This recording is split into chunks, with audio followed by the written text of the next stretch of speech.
নিছক মণ্ডপ নয়, আসলে কলকাতায় এই যাবৎকালের সমস্ত মূর্তির এক গবেষণা ক্ষেত্র ও প্রদর্শনশালা পূর্বাচল শক্তি সংঘের এবারের মণ্ডপ। শহরের বুকে ব্রিটিশ আমলে বসানো সমস্ত মূর্তি তুলে নিয়ে যাওয়া হয়েছে ব্যারাকপুর লাটবাগানে। তার বদলে নতুন মূর্তি বসেছে। বিশ্বের প্রতিটি শহরে অন্তত একটি এরকম মূর্তি আছে যা সেই শহরের আইকন মোটিভ। আমাদের শহরে সেরকম কিছু আর অবশিষ্ট নেই। কিরকম ছিল সেই মূর্তিগুলো, কোথায় বসানো ছিল, সবটাই এক মঞ্চে পেতে গেলে আর বইয়ের পাতায় চোখ বোলানো বা ছবি দেখার প্রয়োজন নেই।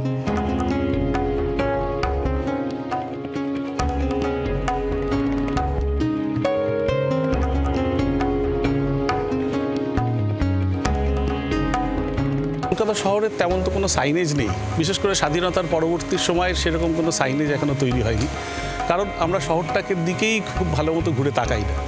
যতটুকুনি জননায়কের মূর্তি ছিল স্বাধীনতার পূর্ববর্তী সময়, সেগুলো নির্বাসিত মূর্তিরা কখনো আসে, কখনো যায়, কখনো সে বন্দিত হয়, কখনো নির্বাসিত হয়।